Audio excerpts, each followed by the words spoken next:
Praise the Lord, హల్లెలూయా. యోహాను సువార్త 3వ అధ్యాయం 3వ వచనం నుంచి 8వ వచనం వరకు చదువుదాం త్వరగా.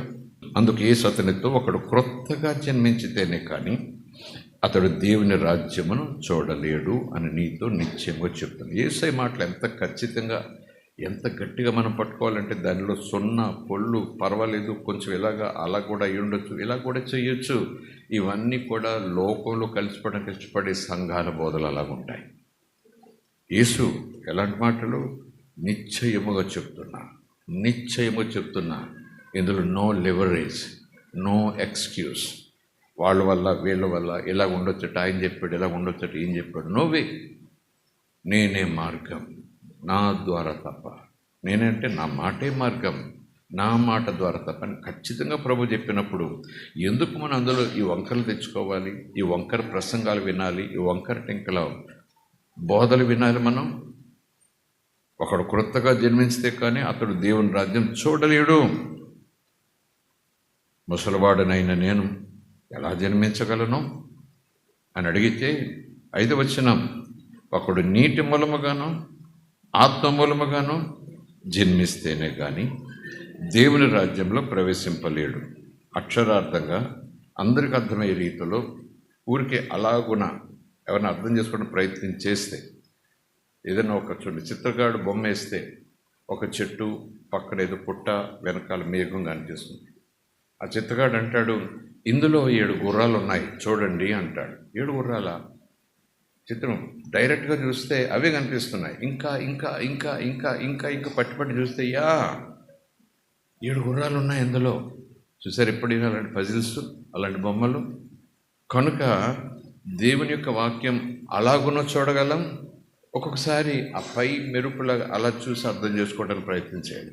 ఆ తర్వాత లోపల్లోకి వెళ్ళాలి. స్తోత్రం కలుగునుగాక.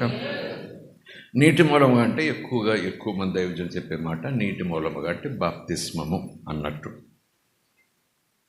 ఆత్మ మూలముగా అంటే పరిశుద్ధాత్మ వలన అన్నట్టు. జన్మించితేనే కానీ దేవుని రాజ్యంలో ప్రవేశింపలేడు. మళ్ళీ గ్యారంటీ, నీతో లేడు, ప్రవేశింపలేడు. పాస్టర్ గారి కొడుకైనా సరే, పాస్టమ్ గారి కొడుకైనా సరే, నో వే. ఎంతటోడైనా సరే, this is the way, he has to born again. స్తోత్రం కలుగునుగాక. ఇక్కడ ఎవరైనా ఉన్నారా? ఎలాగైనా వెళ్ళిపోవచ్చు పరలోకం, ఎలాగైనా వెళ్ళిపోవచ్చు, ఎలాగైనా ఇక్కడికి రావచ్చు, ఎలాగైనా హైదరాబాద్ వెళ్ళి సంఘంలో జాయిన్ అవ్వచ్చు, ఎలాగైనా ఎక్కడైనా పోవచ్చు. కానీ పరలోకం చేరాలంటే క్రీస్తు ద్వారానే మార్గము, రక్షణ పొందుట ద్వారానే మార్గము. Praise the Lord, hallelujah. దేవుని మనకి స్తోత్రం. శరీర మూలముగా జన్మించినది శరీరము, ఆత్మ మూలముగా జన్మించింది ఆత్మ. అమ్మ నాన్నల ద్వారా శరీరరీతిగా జన్మించాను, ఇది శరీరం, ఇది శరీరం పుట్టుక. కానీ శరీరం కలిగి ఉండి శరీరరీతిగా చచ్చిపోకుండా ఆత్మరూపంగా ఆత్మీయంగానే అని పుట్టాలి. అది మాత్రం జరిగి తీరాలి. అది జరగాలంటే దేవుని ఆత్మ నాలోనికి నా అనుమతి ద్వారా వచ్చి చచ్చిన నా ఆత్మను మరలా బ్రతికించాలి, లేదా నా ఆత్మను మరలా పుట్టిన అనుభవంలోకి తీసుకెళ్ళిపోవాలి. ఇంకా చెప్పాలంటే క్రొత్త హృదయం. పాత తిత్తిలో ద్రాక్షరసము నిలవలేదు, క్రొత్త తిత్తి కావాలి. దానికి చాలా చాలా అర్థాలు మర్మాలు ఉంటాయి. కనుక పాత బతుకులో ఈ కొత్త వ్యవహారం ఏమడదు. నోవే. ఆ తిత్తి మారాలి, ఆ సంచి మారాలి, కంప్లీట్ క్రొత్త సంచి అవ్వాలి. అప్పుడు క్రొత్త ద్రాక్షరసం పోయబడుతుంది, అది నిలిచి ఉంటుంది, పగిలిపోదు. స్తోత్రం కలుగునుగాక. Praise the Lord. ప్యాచీలేసిన తిత్తిలాగా నా హృదయం ఉంటే అలాగే ఉంటుంది నా బ్రతుకు కూడా. నిజంగా దేవుని చేత క్రొత్త పొందినట్టుంటే ఆయన ఏ ద్రాక్షరసం పోసినా లోపల దాగి ఉంటుంది, నిలిచి ఉంటుంది. అప్పుడు ఎక్కడొకక్కడ బరస్ట్ అయిపోతుంది. మీరు క్రొత్తగా జన్మించవలని నేను మీతో చెప్పినందుకు ఆశ్చర్యపోవద్దు. కానీ తనకిష్టమైన చోటును విసురును, నీవు దాని శబ్దము విందివే కానీ అక్కడి నుంచి వచ్చును, అక్కడికి పోను నీకు తెలియదు. ఏది? గాలి. అలాగే ఆత్మ మూలముగా జన్మించిన వాడు అలాగే ఉంటాడు. కంటికి కనపడదు ఆత్మకార్యం, చెవికి వినపడదా ఆ శబ్దం, కానీ లోపల కార్యం అలా జరిగిపోతుంది. స్తోత్రం కలుగునుగాక. Praise the Lord. అలాగున పుట్టాలి. అలాగున పుట్టాలంటే దానికి మరొక మాట చెప్పాలంటే దేవుని బీజం. 1 యోహాను పత్రిక పుట్టడం అంటే ఏంటి? నమ్మటం పుట్టడమే. ఇలాగ నీటి మూలంగా ఆత్మలుగా పుట్టడం, అది కూడా విశ్వసించటమే. కానీ ఇక్కడ బీజము, విత్తనము, అండము వేరు, విత్తనం వేరు. విత్తనం అండములోనికి వెళ్ళినప్పుడే ఆ విత్తనానికి ఒక రూపం వస్తుంది. విత్తనం భూమిలోకి వెళ్ళినప్పుడే ఆ విత్తనం మొక్కగా పైకి వస్తుంది అన్నట్టు. దేవుని విత్తనం, దేవుని బీజం ఒక చోట ఉంటుంది కదా. మీరు ఇలాగున ఉండకుండా అలాగ ఉంటే దుర్బీజులు, అంటే చెడ్డ విత్తనం ద్వారా పుట్టినవాడు మీరు. దుర్బీజులే తప్ప దేవుని బీజం వలన పుట్టినవారు కాదు. ఎందుకంటే దేవుని బీజం వల్ల పుట్టినవారు ఇలా ఉంటారు. దుర్బీజులు అంటే దేవుని బీజం ద్వారా కాకుండా మరొక బీజం ద్వారా పుట్టిన వాళ్ళు ఇలాగ ఉంటారు. బీజం అంటే విత్తనం, విత్తనం అంటే దేవుడిలో నుంచి వాక్యమే విత్తనం. స్తోత్రం కలుగునుగాక. మొదటి యోహాను పత్రిక 3వ అధ్యాయం బీజం అనే మాట గురించి. పుట్టడం అంటే బీజం ఉండాలి కదా, ఒక చెట్టు ఉండాలంటే విత్తనం ఉండాలి కదా. 3వ అధ్యాయం 9వ వచనం, దేవుని మూలముగా పుట్టిన ప్రతి వానిలో ఆయన బీజము నిలుచును గనుక వాడు పాపం చేయడు. వాడు దేవుని మూలముగా, దేవుని బీజము మూలముగా పుట్టినవాడు గనుక పాపము చేయలేడు. స్తోత్రం కలుగునుగా. బీజం అనే మాట వచ్చింది.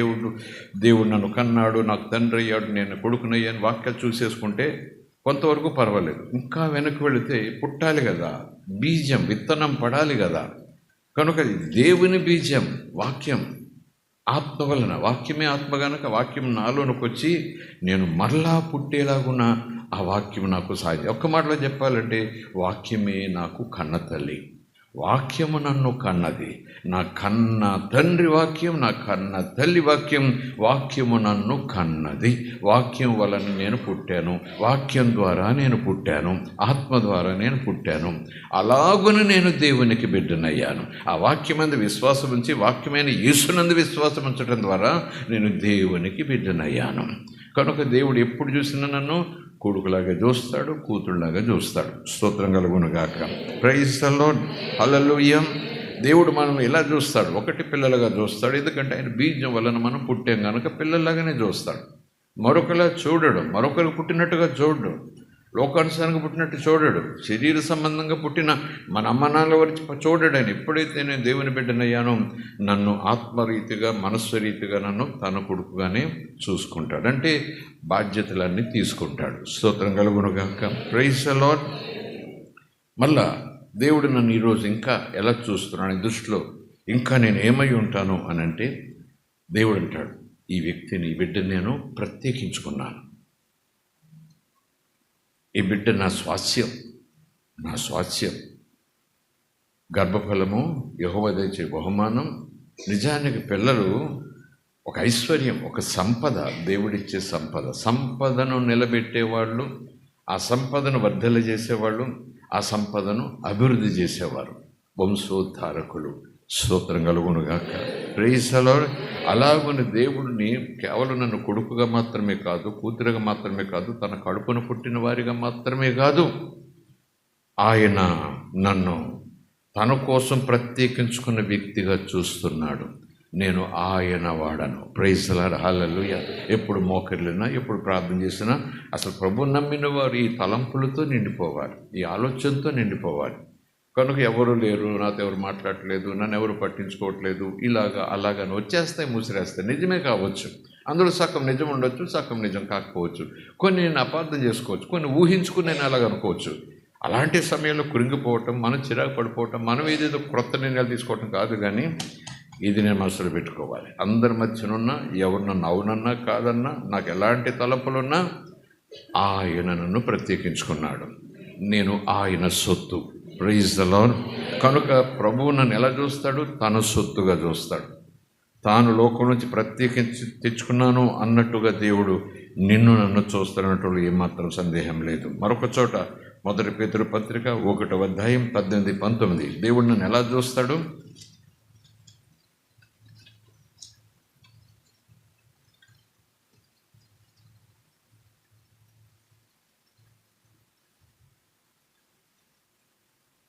మరొకరు కొరింథీయులకు రాసిన పత్రిక, మొదటి పత్రిక 6వ అధ్యాయం తీసి సిద్ధంగా ఉండండి. త్వరగా మొదటి అధ్యాయం, పేతురు రాసిన మొదటి పత్రిక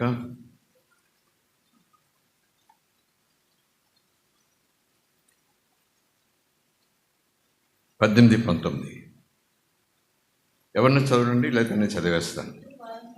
పితృపారంపర్యమైన మీ వ్యర్థ ప్రవర్తనను విడిచిపెట్టునట్లుగా వెండి బంగారముల వంటి క్షయ వస్తువుల చేత మీరు విమోచింపబడలేదు, కానీ అమూల్యమైన రక్తము చేత, అనగా నిర్దోషమును నిష్కలంకము గొర్రె పిల్ల వంటి క్రీస్తు రక్తము చేత మీరు విమోచింపబడితేరని మీరు ఎరుగుదురు కదా.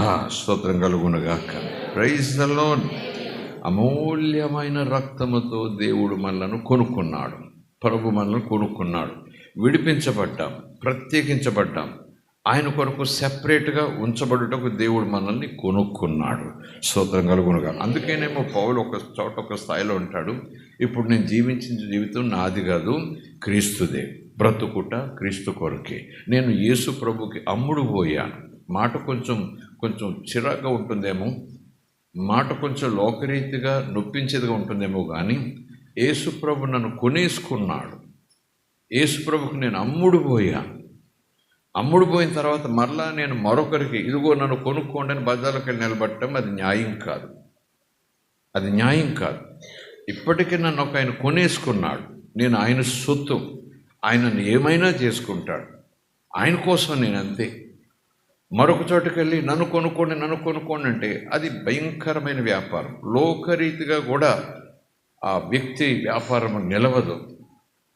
ఒక చోట షోరూమ్కి వెళ్ళాము, నచ్చింది ఒకటే పీస్ ఉందని ఎవరో చెప్పారు, వెళ్ళాను, ఇది నాకు కావాలి అన్నాను.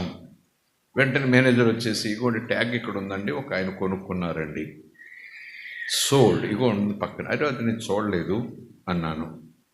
మళ్ళీ ఇలాంటిది ఎప్పుడు వస్తుందంటే మళ్ళీ ఎప్పుడుకో వస్తుందండి, ఆర్డర్ పెట్టాలి, ఇది నాకు కావాలి అన్నాను. ఇట్స్ ఆల్రెడీ సోల్డ్ అండి. ఆయన మొత్తం వెల చెల్లించేస్తారు. ఈ paid the total price. Only collection కోసం వెయిట్ చేస్తుంది. ఇది ఆయన వస్తారు, తీసుకెళ్ళిపోతారు. సో అందుకే మేము ట్యాగ్ పెట్టాం, ఇట్స్ ఆల్రెడీ సోల్డ్. ఎంతకు అమ్మారు?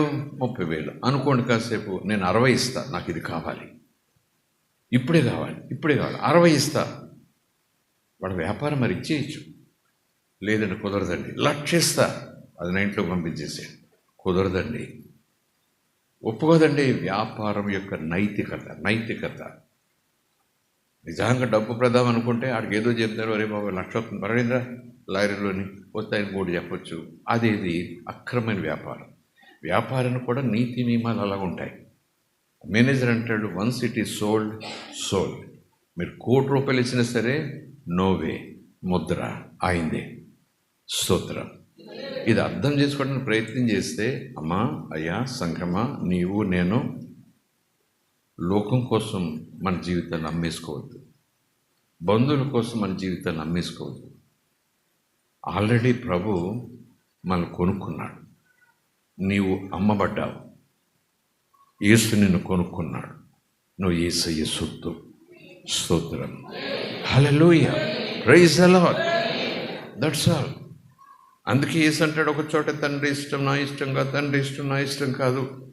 అక్కడ కొనబడటం, అమ్మబడటం యేసు విషయంలో లేనట్టుగా ఉన్నా, ఇప్పుడు మాత్రం నా స్వరక్తం ఇచ్చి నేను కొనుక్కున్నాను, లేదా తండ్రి తన కొడుకు స్వరక్తాన్ని చెల్లించి నిన్ను తన సొత్తుగా చేసుకున్నాడు. ఇంకా నీ జీవితం మీద నీకు అధికారం లేదు. నేను అవునంటే అవును, కాదంటే కదా, అంతా నా ఇష్టమే, నేను కొనుక్కున్నాను. స్తోత్రం కలుగును గాక. అన్నంతగా మనము జీవితాన్ని కొనసాగించాలి. అలాగని మనల్ని ఏమైనా ఒక చోట పడేసాడో కూర్చోబెట్టి పొద్దురు కొంచెం ఇది పడేస్తాను, అది పడేస్తాను, అడి పడేస్తాను, అలా ఉండు, కాపలా కుక్కలాగా అలా ఉండు అన్నట్టు నువ్వే. పనివాడిగా అయితే అమ్మో అయ్యగారు ఏమంటారు, కానీ కొడుకైతే నాన్న భయం ఉంటుంది, కానీ నాన్నదంతా నాదే, నా ఇష్టం, నన్నంతా నా ఇష్టం ప్రకారం చేస్తాడు. స్తోత్రం కలుగునుగాక.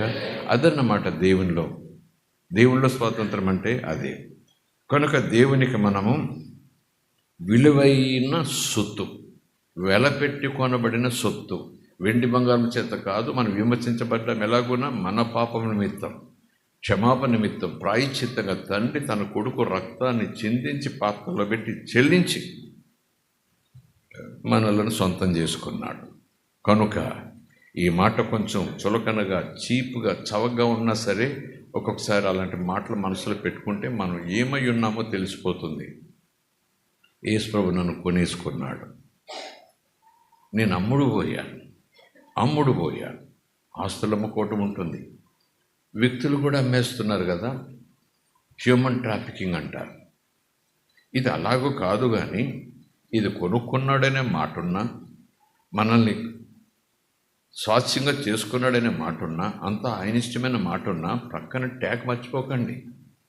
ఆయన ఇంట్లో మూల పడేసి అలా పడుండు అని కాదండి. ఆయన కొనుక్కునేది ఎందుకట? బానిసగా లోకంలో బ్రతుకుతుండగా, పందిలాగా బ్రతుకుతుండగా, పడి చెడి కుళ్ళి బ్రతుకుతుండగా ఆయనను కొనుక్కున్నాడు.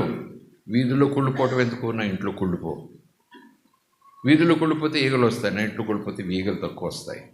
నో, కుళ్ళిపోతున్న నన్ను ఆయన స్వరక్తమిచ్చేది. దేవుడు తన స్వరక్తమిచ్చి నన్ను కొనుక్కొని ఇంట్లో పెట్టుకున్నాడు. ఎక్కడా కుళ్ళిపోవటానికి కాదు, ఎక్కడ మూల పడేసేసి కాస్త గెంజి కూడి పడేస్తాను, కూర్చోలాగా కొడుకువే అని కాదట. నువ్వు కొడుకురా, నా ఆస్తంతా నీదే అని చెప్పటానికి నిన్ను కొనుక్కున్నాడు. స్తోత్రం కలుగును గాక. సో దాన్ని బట్టి నీవు నేను ప్రభుకి ఎలా భక్తి చేయాలి, ప్రభు పట్ల ఎలాంటి అంకిత భావంతో మనం ఉండాలి, ఎంత ఫెయిత్ఫుల్గా ఉండాలి, ప్రభు కోసం ఎలా నిలవాలి. ఎందుకంటే మన రక్షణ అంత చవక, మన విలువ అంత చవక. ఒకవేళ యేసు 50,000 పెట్టి ఖర్చు పెట్టి కొనుక్కున్నాను రా నిన్ను అని యేసు ప్రభు అంటే, నీ 50 నీకు ఇచ్చేస్తా, నీ 1,00,000 నీకు ఇచ్చేస్తా, వదిలే నన్ను అన్నట్టుగా మన యొక్క ఆధ్యాత్మిక జీవితాన్ని కూడా వస్తే ఎంత, పోతే ఎంత, పాటలు పాడితే ఎంత, పాడకపోతే ఎంత, ప్రార్థిస్తే ఎంత, ప్రార్థించకపోతే ఎంత, వాక్యం చదివితే ఎంత, చదవకపోతే ఎంత, నేను దేవుని పెట్టాను కదా. అసలు నువ్వు దేవునిలో పుట్టావో లేదో ఒకసారి జ్ఞాపకం చేసుకో. నువ్వు దుర్బీజుడివేమో జ్ఞాపకం చేసుకో. దేవుని వల్ల పుట్టిన వాళ్ళ మనస్తత్వం ఉండదు, దేవుని హత్తుకోవాలని ఉంటుంది. Praise the Lord, hallelujah, praise the Lord, hallelujah. దేవుని మనకి స్తోత్రం, హల్లెలూయా. 6 నెలలు అప్పుడప్పుడు వీడియోలో చూసిన జోయి ప్రశాంత్ ఆ 23వ తేదీ రాగానే నేను ఫోన్ చేసి చెప్పాను, రిసీవ్ చేసుకోవడానికి వెళ్ళిన వాడికి, ఎలా స్పందిస్తుంది జోయి నాకు కొంచెం చెప్పండి అన్నాను. హౌ షీ రియాక్ట్స్, ప్రశాంత్ని చూసినప్పుడు హౌ షీ రియాక్ట్, ఎంత ముఖం చేసుకుంటుందా, ఉరికేస్తుందా, చప్పట్లు కొట్టేస్తుందా, చేతులు చేసేస్తుందా, లేకపోతే ఇలాగంటే చేతులు దిప్పేసుకుని వెనక వేర్ని ఏడ్చేస్తుందా, లెట్ మీ నో అన్నా. అప్పటికే గంట ముందు నిద్రపోయిందట. వచ్చాడు, బయటకు రాగానే ఇదిగో జోయి డాడీ అనగానే ఎలా లేచి ఒక్క క్షణం అలా చూసి చేయి చాపుగానే చేతులకు వెళ్ళిపోయిందంట. స్తోత్రం. ఇది ఇక్కడ జరిగిందని కాదు, అలాగున ఆ పిల్లల మాదిరిగా ఆయన చేతుల్లో వాలటానికి ఎప్పుడు నువ్వు రెడీగా ఉండాలి. Praise the Lord. ఆయన బిడ్డవైతే, ఆయన కన్న బిడ్డవైతే, ఆయనతో సహవాసం చేసే బిడ్డవైతే, ఆయన సహవాసం కోరుకున్న ఆ డిఎన్ఏ లోపల, ఆ పిల్లకేం తెలుసు డాడీ అని బొమ్మ ఏదో చూసొడచ్చు, కానీ లోపల ఉంది డిఎన్ఏ, లోపల ఉంది బీజం, లోపల ఉంది ఆకర్షణ, లోపల ఉంది ఆ తత్వం, ఆ సంబంధం. అది ఊరికేలా చేస్తుంది. నీలో ఏముంది? లోకంలో ఊరికేలా చేస్తూ ఉంటే నువ్వు దేవుని బిడ్డవు కాదు. దేవుని బిడ్డ నువ్వు చెప్పుకున్నా దేవుని బిడ్డవు కాదేమో. ఎందుకంటే నీకు తెలియపోయిన నీలో ఉన్న బీజం నేను దేవుని మీద ఉరికి పడేలా చేస్తుంది అంతే. స్తోత్రం కలుగునుగా. మన ఇష్టం, దేవుని బిడ్డను కాదు చూసుకోవటం మన ఇష్టం. ఒకటి ఆయన కొడుకును, రెండవది ఆయన కడుపును పుట్టిన వ్యక్తిని, మూడవది దేవుడు నన్ను ప్రత్యేకించుకున్నాడు, దేవుడికి నేను విలువైన సంపదగా నన్ను చూస్తాడు, చీపురు గట్టుగా నన్ను చూస్తాడు. చీపురు గట్టు కూడా ఇంట్లోనే ఉంటుంది, చీపురు గట్టు కూడా బెడ్రూమ్లోనే ఉంటుంది. చీపురు గట్టు కూడా ఎనపెట్లు ఉన్న రూమ్లోనే ఉంటుంది. రూమ్ అన్నట్టు చీపురు గట్టు అంటే చీపురు గట్టు కాదు. ఆ గది ఊడ్చేది ఎనపెట్టు పక్కనే ఉంటుండొచ్చు. నో నో నో నో దేవుడు నన్ను గదిలో పెట్టింది, ఎనపెట్టి గదిలో పెట్టింది, బెడ్రూమ్లో పెట్టింది చీపురు గట్టుగా కాదు. ఆ ఇంటికి వారసుడుగా దేవుడు నన్ను చేసుకోవటానికి కొడుకు అన్నాడు. స్తోత్రం కలుగునుగాక. ఇప్పుడు దేవుని బిడ్డవు నువ్వు ఏ స్థాయిలో నువ్వు స్పందించాలి, ఏ స్థాయిలో ప్రార్థించాలి, ఏ స్థాయిలో దేవుని కోసం నిలబడాలని నువ్వు తప్పించాలి, అర్థం చేసుకోవాలి. Praise the Lord, praise the Lord, praise the Lord, hallelujah. మన ఊహలకు అతీతమైన రీతిలో ఏ ప్రేమతో నన్ను చూశాడు, ఏ ప్రేమతో నన్ను వెతుక్కుంటూ వచ్చాడు, ఏ ప్రేమతో నన్ను తన కొడుకుగా చేసుకున్నాడో ఆ ప్రేమను ఈ లోకంలో ఏ ప్రేమతోనూ పోల్చలేము. ఎవరైనా నీతిమంతుల కోసం చనిపోవటం సహజం. రోమీయులకు రాసిన పత్రిక. పుణ్యాత్ముల కోసం ఎవరైనా చచ్చిపోయి పుణ్యాత్ములు బతికిస్తే వాడు 10 మందిని బతికిస్తాడు. ఎవరైనా గుణవంతుల కోసం, శీలవంతుల కోసం, ధర్మాత్ముల కోసం ప్రాణాన్ని పణంగా పెట్టి వాళ్ళ ప్రాణం పోకుండా చేస్తే అది లోకరీతిగా మంచిది. అది కూడా చాలా తక్కువ జరుగుతుంది లోకంలో, అది కూడా అరుదు, ఎక్కడ కూడా అది కూడా జరగదు. కానీ పనికి మాలిన పాపి కొరకు సృష్టికర్త దిగువచ్చి ప్రాణం పెట్టి ఆ పాపిని తన చేతుల్లోకి తీసుకోవటం ఏ ప్రేమతో నువ్వు పోలుస్తావు? ఏ ప్రేమతో సమానంగా దాన్ని చూస్తావు? అసలు ఏ ప్రేమతో పోల్చటానికి నీకు సాధ్యమవుతుంది? ఎలా కొలవగలవు? కొలతలకు మించిన ప్రేమ. లోతు తెలియదు, ఎత్తు తెలియదు, వైశాల్యం తెలియదు. దేవుని ప్రేమ శ్రేష్టమైన ప్రేమ. అలాగ నిన్ను ప్రేమించిన దేవుని నువ్వు ఎలా ప్రేమిస్తున్నావు? దేవుని ప్రేమిస్తున్న పచ్చబట్టలు పడుకుంటూ సరిపోదు, ఇంట్లో గోడలంటే ఐ లవ్ జీసస్ అంటే సరిపోదు. నా యొక్క వ్యక్తిగత సహవాస జీవితంలో ఆ ప్రేమ వ్యక్తం అవ్వాలి. ఆయనతో సహవాసం చేయాలనే తపన ఆ ప్రేమలో నుంచి పుట్టుకొస్తుంది. దేవుణ్ణి ప్రేమించేవాడినైతే ప్రేమలో నుంచే ఆయనతో ఉండాలి, ఆయనతో మాట్లాడాలి, ఆయన చూడాలి, ఆయన స్వరం వినాలి, ఆయనలాగా బ్రతకాలి, ఆయన అడుగులు వేయాలి అనేది ఆయన పట్ల ఉన్న ప్రేమలో నుంచి పుట్టుకొచ్చే లక్షణాలవి. ఆ స్థితి నాలో లేదనుకోండి, something is wrong, something is wrong. Praise the Lord, hallelujah, praise the Lord, hallelujah. కనుక ఆయన ప్రేమతో మనం పోల్చలేము. మనం శత్రువులుగా ఉన్నప్పుడే మనల్ని ప్రేమించాడు. మనం పాపులుగా ఉన్నప్పుడే మన కోసం ఊరికే దుప్పటేయటం రాలేదు, ప్రాణం పెట్టి మనల్ని బ్రతికించడానికి వచ్చాడు. అది నువ్వు ఆలోచించాలి, నేను ఆలోచించాలి. నేను ఏ స్థితిలో ఉండగా నన్ను వెతుక్కుంటూ వచ్చాడు. నిజానికి పందనే మాట ఏదోలో ఉంటుంది, కానీ పాపములో అలా పొర్లినటువంటి జీవితాలు, ఆ కుళ్ళులో పొర్లిన జీవితాలు. అసలు లోకంలో ఎవడైనా మన వైపు చూస్తాడంటే ఎవడు కూడా చూడు, ఉమ్మేసిపోతాడు, చీ కుళ్ళు అని. అలాంటి నన్ను వెతుక్కుంటా రావటం, నన్ను ప్రేమించటం, నేను బాగుండాలని కోరుకోవటం, అంతేకాదు బురదలోంచి నన్ను తీయటం, నన్ను శుద్ధి చేయటం, తనకి శ్రేష్టమైన వస్త్రాన్ని ధరింప చేయటం, ఇప్పుడు నన్ను పౌరంగా మార్చి తన ఇంట్లో పెట్టుకోవటం. ఈ ప్రేమకు ఎలా నువ్వు రుణం తీర్చుకుంటున్నావు? ఈ ప్రేమకు నువ్వు ఎలా స్పందిస్తున్నావు? ఈ ప్రేమకు నువ్వు ఎలా దాన్ని అంగీకరిస్తున్నావు? హౌ యు ఆర్ ఎక్నాలజింగ్, ఎలా గుర్తిస్తున్నావు ఈ ప్రేమని? నిజంగా ఆయన నీ కోసం ప్రేమను నువ్వు గుర్తిస్తే మన జీవితం ఆ స్థాయిలో ఉంటుంది. ఇలా చేసి ఆయన రుణం తీర్చుకుంటాను. అప్పుడప్పుడు చెప్తుంటాం కదా, నా చర్మం ఒలిచి చెప్పులు చేసి కుట్టించినా, చెప్పులు మీకు ఇచ్చినా ఇంకా రుణం తీరదు. ఏంటంటే నేను చర్మం ఒలిచేయాలి, అవి చెప్పులు కుట్టేయాలి. ఆ డాక్టర్ ఎవరో నా ఇంటికి దీపం పెట్టారు, నా కుటుంబాన్ని నిలబెట్టారు, మళ్ళీ వెనక్కి తిరిగి చూడకుండా అంత స్థితికి తీసుకెళ్ళిపోయారు. కనుక అంటాను, నా చర్మం వలిచి చెప్పులు కుట్టించేసి వేసుకోండి బాబు, మీ కాళ్ళ కింద చెప్పులా ఉన్నా నా చర్మం ఇంకా రుణం తీరదండి బాబు, మీరు మామూలు పని చేయలేదండి లోకరీతిగా అంటారు కృతజ్ఞతతో కొంతమంది. మరి దేవుని విషయంలో దేవుని విషయంలో లోకం సంగతి ఎలాగున్నా, దేవుని విషయంలో రక్షణ పొందిన నీ పరుగు, నా పరుగు, నీ చురుకు, నా చురుకు, ఆయననేమో కిరీటంగా పెట్టుకోవడానికి ఇష్టపడుతున్నాడు. నువ్వు నాకు చెప్పుగా ఉండొద్దురా బాబు అంటున్నాడు. అసలు ఆ మాట పలికే ప్రయత్నం కూడా మనం చేయటం లేదు. నిజానికి యేసు చేసిన బలియాగాను బట్టి, నా స్థితిని బట్టి, నా చేయి పట్టుకోవడానికి ఆయన ముందుకు వచ్చి నన్ను ముద్దు పెట్టుకునే తీరుని బట్టి, నా చర్మం ఒలిచి చెప్పులుగా చేసి ఆయన కాళ్ళకు పెట్టిన యోహాన్ అంటాడు, నీ కాళ్ళ చెప్పులను వారు విప్పటానికి కూడా నాకు యోగ్యత లేదు. స్థితి అంతకన్నా దీన స్థితి, అంతకన్నా భయంకరమైన స్థితి నాది, పాపిని, ఘోర పాపి.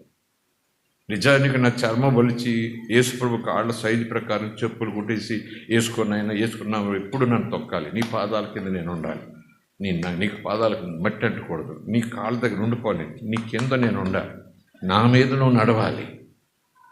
అదండి చెప్పులు కూర్చోడం అంటే షో కాదండి, అది తాత్పర్యం. ఎప్పుడు నీ అధికారం నా మీద ఉండాలి, నీ బలం నా మీద ఉండాలి. నేను నేల మీద నడవనివ్వను, నేను నేల మీద పడతాను, నువ్వు నా మీద నడవాలి. స్తోత్రం కలుగును గాక. అది చెప్పులు కుట్టించుకుంటే ఏదో సామెతగా చెప్పేసుకోవటం కాదు. లోకరీతిగా అలాంటి స్థితిలో కొంతమంది అంటుంటారు అన్నమాట. మరి సంఘమా, నీవు నేను మరి ఏ మాట అందాం? ఆ మాట అనే రీతిగా మన జీవితాలు ఉంటున్నాయా? చర్మపరచడమా? కాదు. నువ్వు నాకు ఇచ్చింది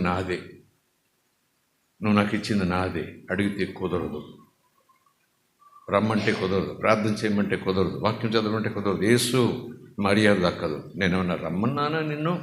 నా కోసం చచ్చిపోమన్నానా నిన్ను? నా కోసం సిలువెక్కమన్నానా నిన్ను?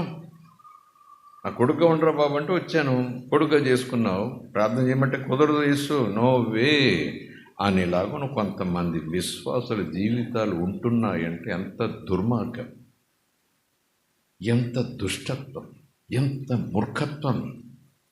బిడ్డా, వాక్యాన్ని ఎలా చదువుతున్నావు, ఎలా ప్రార్థన చేస్తున్నావు, ప్రభు కోసం ఎలా నిలబడాలని ఆశపడుతున్నావు? కొంచెం ఆ ఉప్పు తిన్న ఆ రుచి, ఆ ఉప్పు కొంచెమన్నా దేవుని పట్ల కృతజ్ఞత ఉందా నీకు? హల్లెలూయా, ప్రైజ్ ది లార్డ్, హల్లెలూయా. దేవుడు నన్ను ఎప్పుడు చూసినా నాలో నేరం చూడడు, నాలో నేరం కనపడదు. నేను క్షమించబడిన వ్యక్తిగా ఆయనకు నేను కనపడతాను. క్షమించబడిన వ్యక్తిగానే కాదు, క్షమార్హునిగా నేను కనపడతాను. నన్ను క్షమించడానికి ఎల్లప్పుడూ ఆయన సిద్ధంగా ఉంటాడు. Because of Jesus. Praise the Lord, hallelujah. Yesu ప్రభు కాచిన రక్తాన్ని బట్టి ఆయన తండ్రి కుడిపక్క దగ్గర కూర్చొని విజ్ఞాపన చేస్తున్నాడు కనుక ఎప్పటికీ నేను క్షమార్హుడనే కనుక నేను క్షమించబడిన బిడ్డగా దేవుడు నన్ను చూస్తాడు. క్షమించబడని వ్యక్తిగా ఎప్పుడైతే చూశాడంటే ఆయనకి మనకు వచ్చేసింది ఎడబాటు. ఆయన కొడుకు అన్నా సరే, నేను తండ్రి అన్నా సరే, కానీ ఎప్పుడైతే నేను క్షమించబడిన వ్యక్తిగా దేవుడు నన్ను చూస్తాడో వెంటనే ఆయన ఎప్పుడు నాకు అటాచ్ అయి ఉంటాడు. స్తోత్రం కలుగును గాక. అందుకనే నిన్ను విడువను, ఎడబాయి. నా క్షమాపణ ఎప్పుడు నీకు తోడుగా ఉంటుంది. Praise the Lord, hallelujah. దేవుని మనకి స్తోత్రం, హల్లెలూయా. గల్తీలు రాసిన పత్రికలో చూసుకున్నాం కదా, ఎప్పుడైతే మనల్ని దేవుడు కుమారులుగా అంగీకరించాడు. ఎందుకు అంగీకరించాడు? యేసుక్రీస్తునందు విశ్వాసం ఉంచాము. యేసుక్రీస్తుని ఎందుకు విశ్వాసం ఉంచాము? యేసుక్రీస్తు మన కొరకు రక్తాన్ని చిందించి అలాగున్న పాపముల క్షమాపణ మనకు సంపాదించి పెట్టాడు కనుక దానిని బట్టి, ఆ లేఖనాన్ని మనం నమ్మాము కనుక మనం దేవునికి కుమారులమై ఉన్నామంటే అబ్రహాము సంతానముగా లోక సంబంధమైన ఆశీర్వాదాలే కాదు, ఆయనకు కుమారులమైతే ఆయన అన్నిటికీ కూడా మనం వారసులమే. గల్తీ రాసిన పత్రిక గడిచిన వారం అనుకుంటాం చదువుకున్నాం, 3వ అధ్యాయం 28-29. అందులో యూదుడని గ్రీసు దేశస్థుడని లేదు, దాసుడని స్వతంత్రుడని లేదు, పురుషుడని స్త్రీ అని లేదు, యేసుక్రీస్తునందు మీరందరూ ఏకముగా ఉన్నారు. మీరు క్రీస్తు సంబంధులైతే, క్రీస్తు వారైతే, ప్రైజ్ ది లార్డ్, హల్లెలూయా. క్రీస్తు చేత కొనబడిన వారైతే, దేవుని చేత కనబడిన వారు, దేవుడు మిమ్మల్ని కన్న తండ్రి అయితే, దేవుని కడుపున పుట్టినవారైతే, ఆత్మ సంబంధంగా పుట్టినవారైతే, ఆ పక్షమందు ఆ కారణం చొప్పున అబ్రహాము యొక్క సంతానమై ఉండి, అబ్రహాము శరీరం, అబ్రహాము ఆదికాండం, అబ్రహాము యొక్క సంతానం, అబ్రహాము దేవుని నమ్మెను అన్నట్టుగా సంతానమై ఉండి, అబ్రహాముకు దేవుడిచ్చిన వాగ్దానం ప్రకారము అబ్రహాము యొక్క వాగ్దానాలన్నీ మనకు సొంతమవుతాయి. అంటే భూ సంబంధమైన ఆశీర్వాదాలు. అక్కడ దాగిపోయిందా? ఆ తర్వాత చూడండి 24వ వచనం.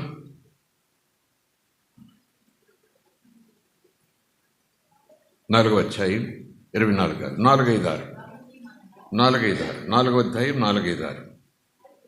అయితే కాలము పరిపూర్ణమైనప్పుడు దేవుడు తన కుమారుని పంపెను. ఆయన స్త్రీ యందు పుట్టి మనము దత్తపుత్రులము. అంటే పుత్రులుగా మనల్ని స్వీకరించాడు దేవుడు. దత్తపుత్రులము కావలెనని ధర్మశాస్త్రములకు లోబడి ఉన్న వారిని విమోచించుటకై ధర్మశాస్త్రములకు లోబడిన పోయిన వాడు ఆయను. 6-7 వచనాలు. సో మీరు కుమారులై ఉన్నందున, ఎలా కుమారులమయ్యాము?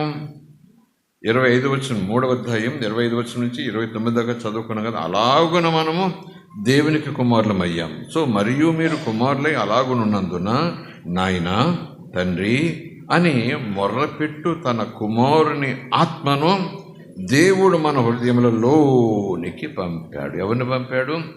దేవుడు తన కుమారుని ఆత్మను. రెండవదిగా దేవుడు తన కుమారుని మహిమను, ప్రైజ్ ది లార్డ్, హల్లెలూయా, క్రీస్తు నాలోనికి వచ్చిన వేళ ఎప్పుడు వచ్చాడు? తండ్రి అయిన దేవుడు క్రీస్తు కుమారుని యొక్క ఆత్మను నా హృదయంలోనికి, ప్రభు చెప్తున్నారు కదా, యేసుక్రీస్తు ప్రభు నోటితో ఒప్పుకొని తండ్రి అయిన దేవుడైన మృతుల నుంచి లేపాడని. ఎక్కడ? హృదయమందు విశ్వసించిన ఎడల హృదయంలోనికి క్రీస్తు ఆత్మ తండ్రి ద్వారా ప్రవేశపెట్టబడుతుంది. Praise the lord. కుమారుని ఆత్మను దేవుడు మన హృదయములలోనికి పంపాడు. కాబట్టి 7వ వచనం, కాబట్టి ఆ కారణాన నీవిక దాసుడువు కాదు, కూలోడువు కాదు, అడుక్కునేవాడు కాదు, జీతగాడువు కాదు, కొడుకువే. ప్రైజ్ ది లార్డ్, హల్లెలూయా. కొడుకువే. అడుకోవాల్సిన పని లేదు, అడుగు. భయపడాల్సిన పని లేదు, ధైర్యంగా తండ్రి ముందుకు వెళ్ళావు. దేవుడా ఓకే స్తుతించు, ఘనుడా స్తుతించు, భయంకరుడా స్తుతించు, పరిశుద్ధుడా స్తుతించు. అంతటితో ఆగిపోకు. అవే చెప్తే నీకు దేవునికి ఏదో దూరం నీకు తెలియకుండానే మనసులో వచ్చేస్తుంది. నువ్వు పరిశుద్ధుడువు, నువ్వు మహాగరుడువు, నువ్వు నీతిమంతుడువు, నువ్వు అలాగన్నామనుకోండి, కొంచెం అలా ఎడబాటు విశ్వాసంలో. కనుకనే దేవుడు ఏం పెట్టాడు? నోటుతో ఏం పలకమంటున్నాడు? ఆ నోటితో ఏం పలకమంటున్నాడు దేవుడు? ఏం పలకాలని తండ్రి ఆత్మ నాలుగు పెట్టాడు. నా చేత ఏం పలికించాలట? పలికినప్పుడట నేను అవుతానట. ప్రైజ్ ది లార్డ్, హల్లెలూయా. అబ్బా తండ్రి అని నన్ను నా చేత పిలిపించుకుంటున్నాడు ఆయన.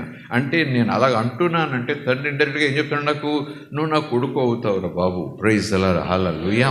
అబ్బా తండ్రి అని మొర్రపెట్టు తన కుమారుని ఆత్మను దేవుడు, తండ్రి అయిన దేవుడు కృపచేత మన హృదయంలోనికి పంపాడు. కావున యేసు మనలో ఉన్నాడు కనుక, దేవుని కుమారుని ఆత్మలో ఉన్నారు కనుక, దేవుడే తన కుమారుని ఆత్మను మన హృదయంలో ఉంచాడు కనుక, కాబట్టి నీవిక ఎప్పుడైతే అది జరిగిందో, ఎప్పుడైతే సంఘటన జరిగిందో అప్పటి నుంచి, కాబట్టి నీవిక దాసుడువు కాదు, కూలుడువు కాదు, బానిసవు కాదు, కుమారుడివి.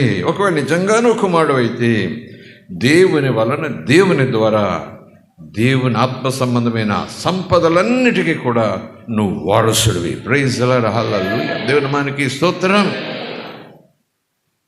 సో అలాగున భూ సంబంధంగా అబ్రహాం ఆశీర్వాదాలు, వారసత్వం.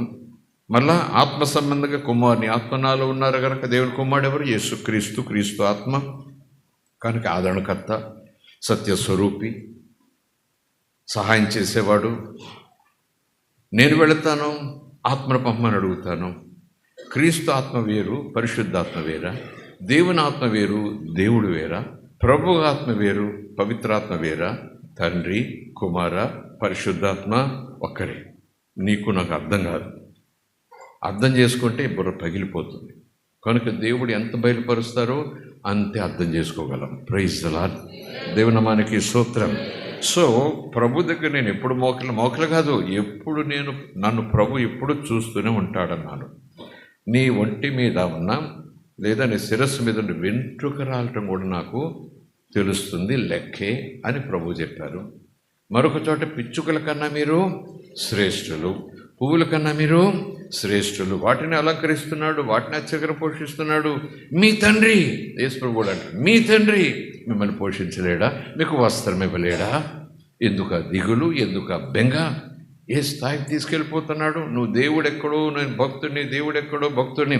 విశ్వాసాలకు వచ్చిన తర్వాత కూడా ఇదేమంటారండి, దూరం పాటిస్తూ ఉంటారు కొంతమంది విశ్వాసులు. ఆయన దేవుడే మన భక్తులమే, కానీ ఆయన తండ్రిగా దగ్గరికి వచ్చేసాడు, నన్ను కొడుక దగ్గర తీసుకున్నాడు. నేను కొడుక అని పిలుస్తాను, నువ్వేమో నన్ను తండ్రి అని పిలవాలని ముద్ర వేసే చెల్లు ధర చెప్తే ఇంక నేను ఇంకేమనుకోవాలి? ఇంకేం వేషి జరుపుకోవాలి? ఇంకే విషయంలో నేను కలవరపడిపోవాలి? ఇంకే విషయంలో నేను ఆత్మన్యతలో ఉన్నవ్వాలి? స్తోత్రం కలుగును గాక. నీవు వారసుడివే, వారసుడివే, కుమారుడివే. దేవుని వలన, వాక్యం వలన, క్రీస్తు రక్త ప్రోక్షణ వలన యేసు ప్రభు లేదా యేసు ప్రభు ద్వారా తండ్రి నిన్ను కొడుకు అంగీకరించాడు కనుక క్రీస్తుతోడి వారసుడివే, క్రీస్తుతో పాటు వారసుడివే. స్తోత్రం, హల్లెలూయా. నేనుండే చోటు నువ్వు కూడా ఉండాలి. ఆయన ఉండే చోటు మహిమ, నేనుండే చోటు, దూతలుండే చోటు అదే కావచ్చు, కానీ నేనుండే చోటు నువ్వు కూడా ఉండాలి, మీరు కూడా ఉండాలి. స్తోత్రం. అయ్యా, నీ కుడి ప్రక్కన ఎడం ప్రక్కన నీ రాజ్యంలో, అది నా ఇష్టం కాదు. ఎవరిష్టం? తండ్రి ఇష్టం. అంటే అవకాశం ఉందన్నమాట. యేసుతో పాటు కుడి ప్రక్క ఎడం ప్రక్క కూర్చోవటం ఉందన్నమాట. అదేదో ఉంది కనుక నా ఇష్టం కాదన్నాడు. అది తండ్రి ఇష్టం, నేను ఇచ్చేది కాదు ఆ ప్లేసు. అంటే తండ్రి ఇస్తాడంటే క్రీస్తుతో పాటు ఈక్వల్గా ఆయన సింహాసనం ప్రక్కన కూర్చుండేది. స్తుతి. ఆ స్థాయి దేవుడు నీకు నాకు ఇచ్చేశాడు. స్తోత్రం కలుగునుగా. ఏమి ఇచ్చాడు దేవుడు నాకు? ఏం చేశాడు? ఆ కొంచెం బంగారం, ఆ కొంచెం ముద్దలు, ఆ కొంచెం ఇది కొంచెం తక్కువైంది కాబట్టి గుండెలు బాధేసుకుంటారు కొంతమంది.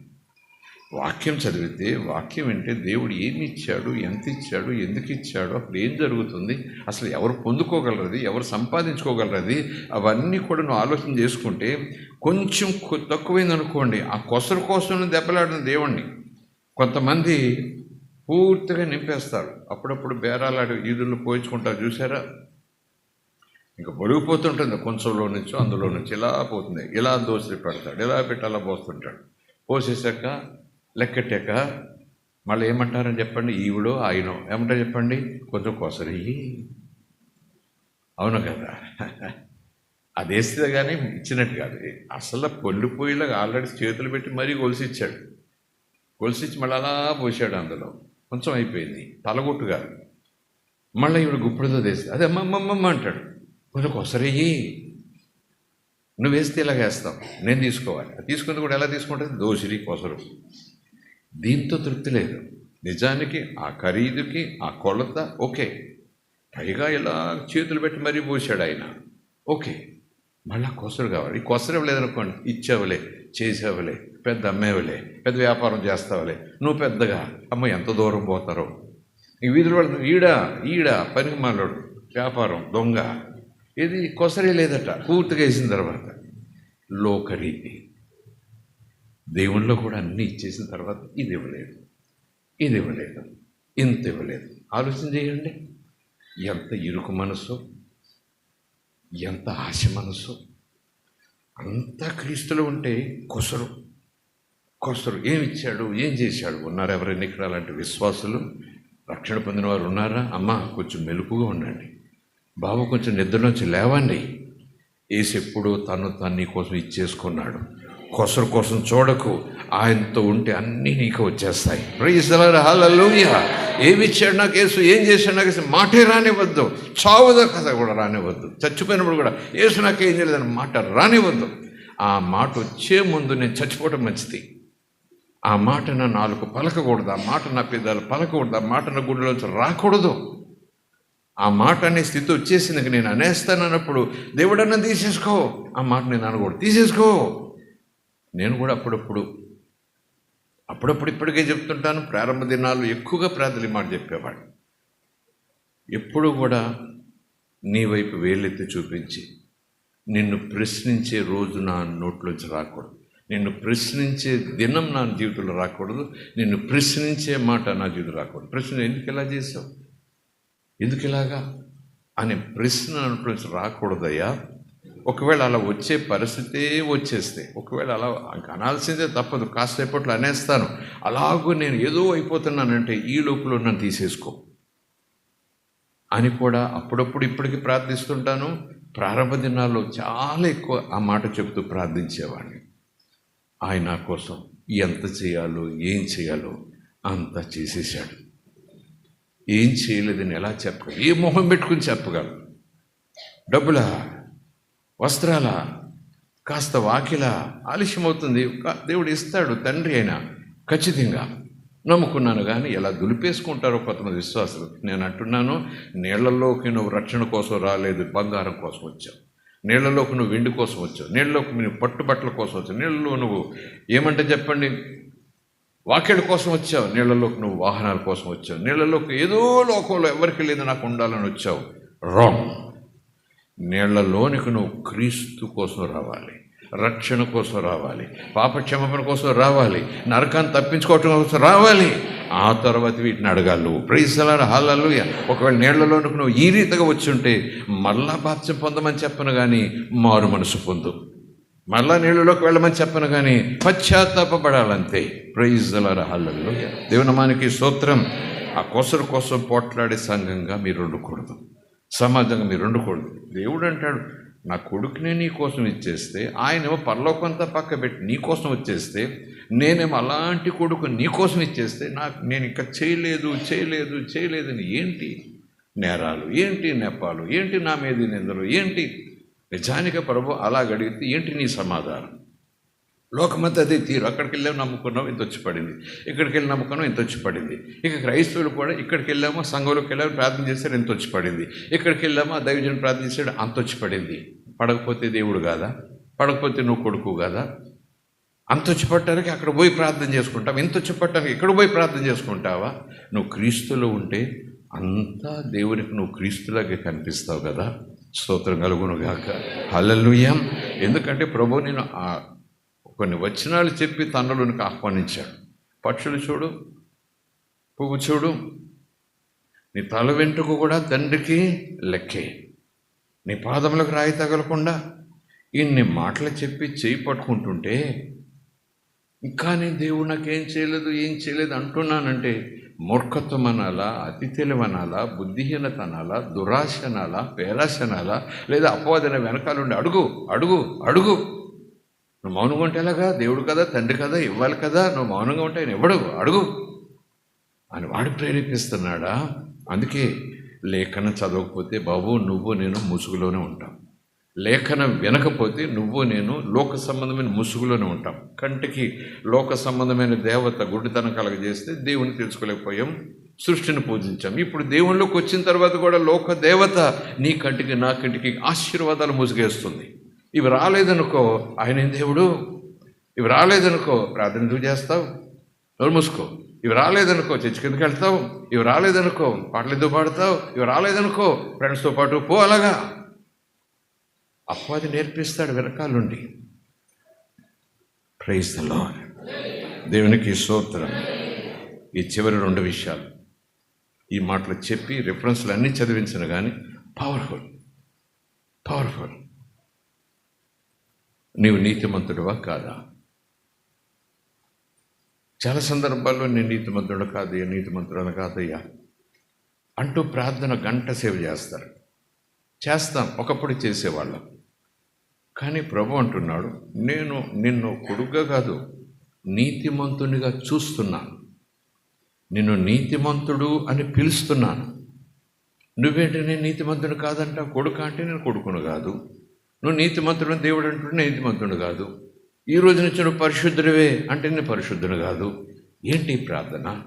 దేవుని చిత్తానుసారమైన ప్రార్థనేనా? వాక్యానుసారమైన ప్రార్థనేనా? సత్యాన్ని అనుసరించి ప్రార్థనేనా? మళ్ళీ మన మాటగా నమ్మండి, ఈ మాటలు వినండి శ్రద్ధతో. స్తోత్రం కలుగునుగాక. ప్రైజ్ ది లార్డ్, హల్లెలూయా. మనము దేవుని నీతి అయి ఉన్నాం. కొరింథీయులకు రాసిన పత్రిక ఈ మాట, ఈ ఒక్క వచనం చదువుదాం.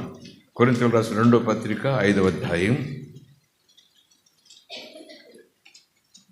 లోకనీతి కాదు, బంధువుల నీతి కాదు, జ్ఞానుల నీతి కాదు, దూతల నీతి కాదు, దేవుడి నీతిమంతుడు, ఆయన నీతి అయి ఉన్నాం. 5వ అధ్యాయం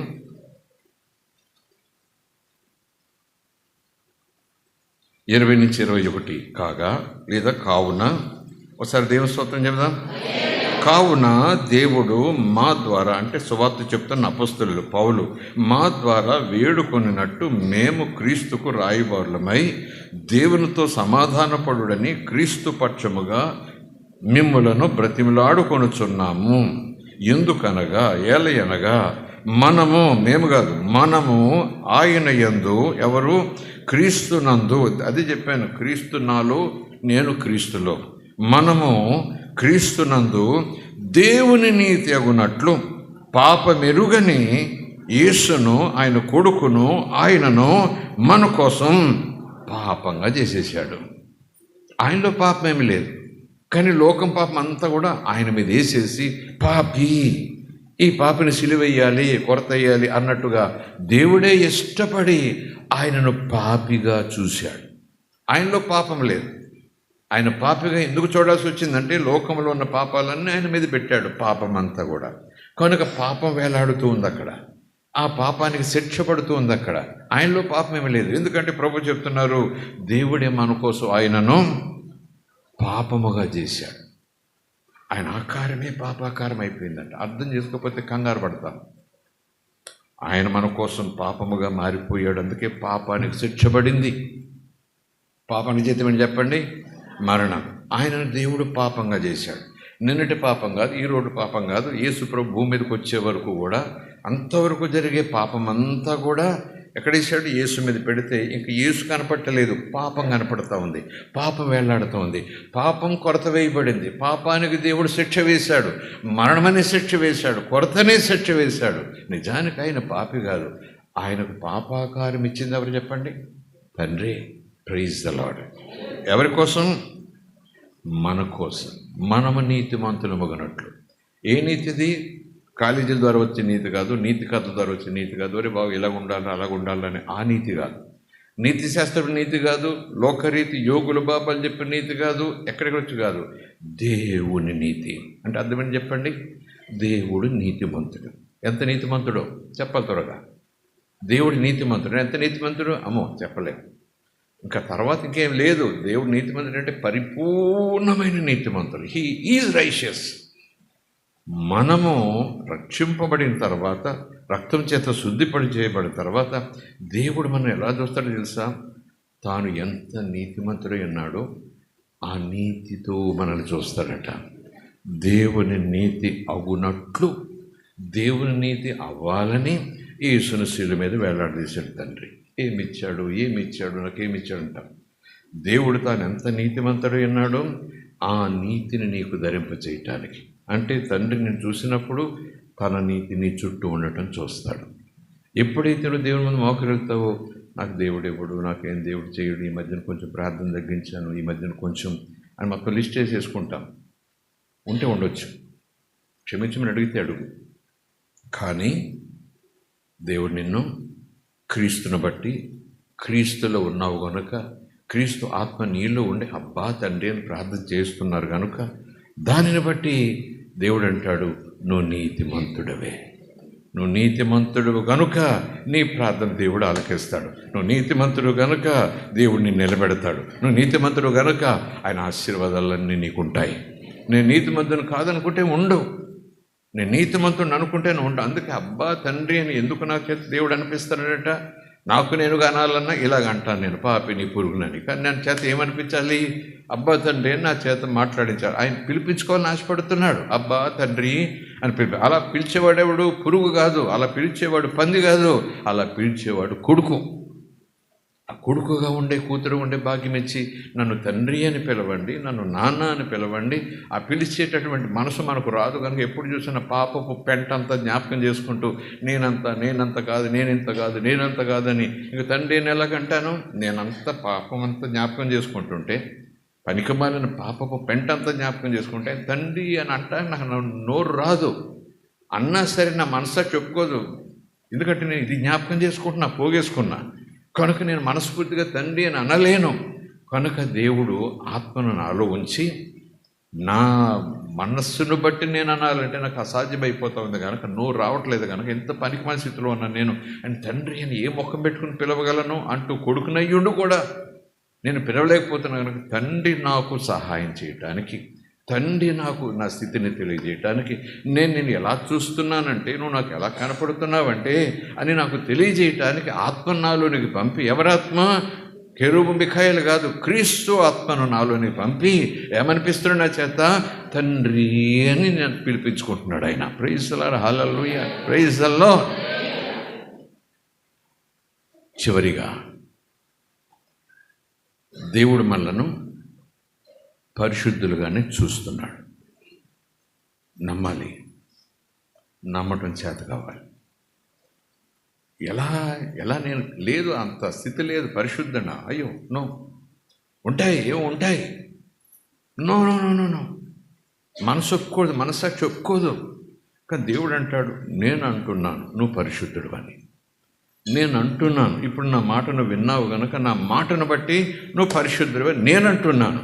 అయినా సరే నువ్వు నేను గిద్దుకుంటే ఎలాగా? కాదు కాదు కాదంటే అక్కడే ఆశీర్వాదాలు నెట్టేస్తున్నాను, అక్కడే దేవుడు సిద్ధపరిచిన నిధులను కొట్టేస్తున్నాను. దేవుడు అంటున్నాడు, నువ్వు పరిశుద్ధుడు, నా రక్తం చేత కడగబడ్డావు, నువ్వు దేవుని కొడుకువి. Praise the Lord, hallelujah. దేవుని మనకి స్తోత్రం. ఏదైనా ముళ్ళు పక్కన కురుకురుకురమంటామంటే ఒప్పేసుకో, క్షమించమని అడుగు, సారీ చెప్పు, మనస్ఫూర్తిగా చెప్పు, దట్స్ ఇట్, లివ్ ఇట్. కానీ నువ్వు నీతిమంతుడివే, నువ్వు దేవుని బిడ్డవే, నువ్వు పరిశుద్ధుడవే. యేసు ప్రభు కూడా యోహాను సువార్త చెప్తారు కదా, ఇప్పుడు నేను చెప్పిన మాటను బట్టి ఆ మాటను మీరు అంగీకరించారు కనుక దానిని బట్టి మీరు ఇప్పుడు పరిశుద్ధులు. యేసయ్య మాటను బట్టి నువ్వు పరిశుద్ధుడు, నీ మాటను బట్టి కాదు. పాస్టర్ గారు నీకు ఇవ్వటానికి లేదు, దేవుడు చెప్పాలి నువ్వు పరిశుద్ధుడు కాదు. పాస్టర్ గారు ఏమన్నా పరిశుద్ధంగా ఉంటున్నానా లేదు చెప్పండి సార్ కనిపెట్టి. పాస్టర్ గారు సర్టిఫికేట్ ఇస్తే పరిశుద్ధులేనా? బాప్టిజం సర్టిఫికేట్ ఇస్తారేమో, మా సంఘ సభ్యురాలని చెప్పి సర్టిఫికేట్ ఇస్తారేమో, ఏమో ఇంకా ఏమైనా సర్టిఫికేట్లు ఉంటే పాస్టర్ గారు ఇస్తారేమో క్రైస్తవ్యంగా, బిబ్లికల్గా. కానీ పరిశుద్ధుడు అని తేల్చేది ఎవరు? నువ్వు నీతిమంతుడు అని తేల్చేది ఎవరు? సంఘ పెద్ద కాదు, పాస్టర్ గారు కాదు. ఎవరు తెలుస్తారు చెప్పండి? దేవుడు ఎప్పుడు తెలుస్తారు చెప్పండి? 365 రోజులు చర్చకొచ్చి 365 ఉపవాసం ప్రార్థన చేస్తే అప్పుడు నువ్వే. క్రీస్తు ఎప్పుడైతే చనిపోయాడో, ఎప్పుడైతే క్షమాపణ అనుగ్రహించాడో, ఎప్పుడైతే సువార్త విన్నానో, ఎప్పుడైతే అంగీకరించానో, పశ్చాత్తాపంతో నీళ్ళలోకి వెళ్ళాను, క్రీస్తు నాలోకి వచ్చాడో, ఆ రోజే దేవుడు నాకు ఒక టార్గెట్ పెట్టాడు, ఒక బిరుదు ఇచ్చాడు. You are holy, you are holy, you are holy. నువ్వు నమ్ముతున్నావా? నమ్మాలి. You are holy. దేవుడు చెప్తున్నాడు యు ఆర్ హోలీ. దేవుడు చెప్తున్నాడు యు ఆర్ రైషియస్. కనుక ఆయన ఆస్తి అంతటికీ, ఆశీర్వాదం అంతటికీ నువ్వు వారసుడు. ఈ రోజు నుంచి డోర్ డెలివరీ స్టార్ట్ చేయి. ప్రైజ్ ది లార్డ్, హల్లెలూయా. ఈ రోజు నుంచి ఆశీర్వాదాలు పొందుకో. ఇది నేను కాదు అంటే అవతలే, అవును అంటే లోపల. దేవుడన్న మాటను కాదు అంటున్నాం అనుకోండి, అవతల వెలుపల ఉన్నవాళ్ళం. దేవుని మాటతో ఏకమించి అవును అన్నమాట అనుకోండి, అంతే. పరిశుద్ధుడైన పౌలు కొరింథీ సంఘానికి రాసిన 2వ పత్రిక రాసిన, గలతీయులకు రాసిన పత్రిక రాసిన, పలానా చోటున ఆ గోత్రాల ప్రకారము సమరీయులకు, యూదులకు, పలానా పట్టణంలో ఉన్న దేవుని పిల్లలకు అన్న చోట పరిశుద్ధులకు నేను వ్రాయునదేమనగా అంటాడు. ఎవరికి? సంఘంలో ఉన్న విశ్వాసంతో అన్నాడు. పరిశుద్ధులకు నేను వ్రాయినదేమనగా, పరిశుద్ధులుగా ఉండుట కొరకు మిమ్మల్ని పరిశుద్ధపరిచిన వాని దేవుని కృప మీకు తోడుగా ఉండును. చూసారా ఆ 3 వచనాలు? పరిశుద్ధులకు వ్రాయినది ఏమనగా పౌలు గారు రాస్తున్నారు. పరిశుద్ధులకు వ్రాయినది, పరిశుద్ధులు పరిశుద్ధపరచబడ్డారు, దేవుడు మనం పరిశుద్ధపరిచారు. కాదంటానికి ఎవరికి దమ్ము లేదు. అపవాది కాదనలేడు, లోకం కాదనలేదు. దేవుడు అంటున్నాడు నువ్వు పరిశుద్ధుడు అని. నువ్వు కూడా నేను పరిశుద్ధుడినని. ప్రైజ్ ది లార్డ్, హల్లెలూయా. అనకపోతే అంతే. అపవాది మనతో ఆటలాడేస్తాడు, భయంకరంగా ఆటలాడేస్తాడు. సుఖభోగభాగ్యాలు కూడా మనతో ఆటలాడేస్తాయి. పాపం కూడా మనతో పాటు దోబుచ్చులాడుతూ ఉంటుంది.